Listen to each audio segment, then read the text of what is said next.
friends and I went to a rather large con, and a horde of weeaboos were in the hotel room next to us. Thanks to the paper-thin walls in the hotel room, we overheard everything. These are some highlights from that weekend. Thursday, 6:30 p.m. We arrive at the hotel and go up to our room, and are greeted by a deafening squeal coming from next door. They are watching Hetalia quite loudly in Japanese, and are screaming about their favorite characters and ships. We occasionally hear a quieter voice asking them to please settle down. We learn that the room is inhabited by 4 weeaboos and 1 sane anime fan. Thursday, 10 p.m. One of the girls gets kicked out of her room for not having enough money to pay for her part. She begs to be allowed in our room. After a while of her lying outside of our door crying, one of the weebs comes and brings her back. Sane roommate apologizes. Friday, 8 a.m. Yelling is overheard about someone's Homestuck makeup getting everywhere. The phrase, "The hotel is gonna make us pay for that," is heard multiple times. A half-naked, half-gray Homestuck cosplayer with unsealed makeup is seen running out of the room in tears. Friday, 12 p.m. I return to the room to drop off some things and overhear more yelling, but I decide not to pay attention. It was escalating as I walked down the hall. I go to the front desk and ask to be moved away from the noisy, dysfunctional room next door, but I am informed that there are no more rooms available. Friday, 10 p.m. 2 of the weeboos get into a fight over money. The one who apparently couldn't pay for a room went out and spent over $300 in the dealer's room. Someone gets slammed into a wall. My friend and I go over to find out what is wrong, and when they open the door to greet us, we see just how badly the makeup incident went down. Large gray smears are all over some of the walls, and the once white hotel's house are now mostly gray. The hotel is indeed going to make them pay for that. The room is overall an entire mess with things strewn everywhere. Saturday, 2:30 a.m. More yelling about the makeup mess and someone crying. I have no idea why these girls continue to stay in the same room with each other. Saturday, 6 a.m. We are abruptly awoken an hour early by more yelling. Someone is being accused of stealing someone's stuff. More physical fighting is heard. We are considering reporting them to the hotel staff when the sane roommate comes over and apologizes for waking us up. She informs us that the hotel staff is on their way to help settle the situation. She offers to buy us breakfast, but we decline. Saturday, 8 a.m. Kicked Out Weeb comes back over to us to ask for money. We tell her no. Apparently she's in major trouble because of her lack of money and the makeup mess. Her roommates are making her pay for the damage.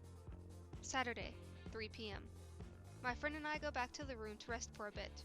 Kicked Out Weeb tries to come in our room with us. Not only her roommates, but the hostel staff are being serious about her not being allowed in the room. I feel bad, so I offer her a few granola bars and a bottle of water. They won't let her go in to get her stuff or the remainder of her money. She decided that I'm her new best friend. She still has gray makeup on, parts of her body. They wouldn't let her go in the shower, so she had to wipe most of it off with makeup removable wipes, and has nowhere to spend the rest of the night.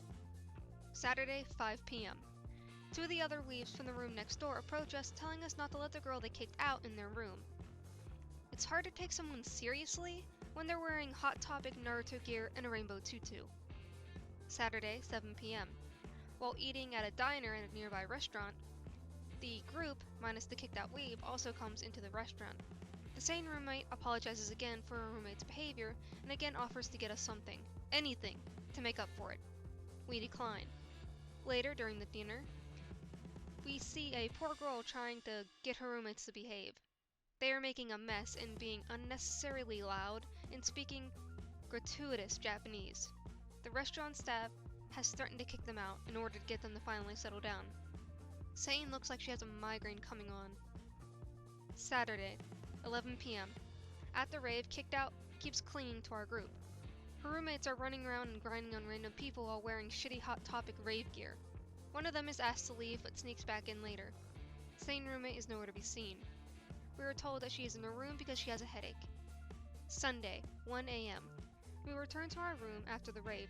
Kicked Out again tries to come to the room and we still don't let her. She cries because she doesn't have anywhere to stay. She eventually gives up and says she's going to sleep in the stairwell. Next door in the room of doom, the weeb who asked to leave the rave is fighting with the sane roommate because she doesn't think she deserves to be thrown out of the rave. Sane expresses that she has a headache and wishes to sleep. Sunday, 4 a.m. Kicked Out knocks on our door in tears. She says she's got in trouble for sleeping in the stairs. Well, no fucking shit, Sherlock. She begs and pleads to be let in her room. I'm tired and cranky, so I end up yelling at her, a bit harsher than I had meant. I did feel bad for her. She ends up sleeping outside our door, sobbing for most of the night. Sunday, 7 a.m. Sane roommate brings Kicked Out back into the room. She again offers to treat us for breakfast, but we again decline. After a half an hour later, we find a box of Krispy Kreme donuts outside our door. She wasn't going to take no for an answer. Sunday, 12 p.m. Hanging around with some people, Kicked Out tries to cling to our group. She still thinks I'm her best friend for giving her food and water. Sunday, 9 p.m. We're ready to leave right away the next morning. We hear a lot more fighting next door. Someone isn't happy that Kicked Out is allowed back in. Sane tells them to go to fuck to sleep. Monday, 2 a.m. Someone next door is crying quite loudly. Not sure who. It lasts for about an hour. I curse the paper-thin walls for the umpteenth time. Monday, 9:30 a.m. Checkout time. We're leaving when Sane comes up and offers her phone number to us. We are now best friends. The Weaves have already gotten in the car and are ready to leave. Monday, 12 p.m. On the drive home, my friend mentions this blog, and I make a mental note to submit this tale.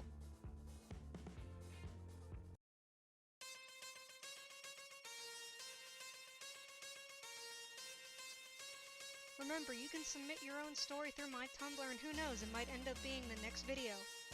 Until next time, thanks for watching.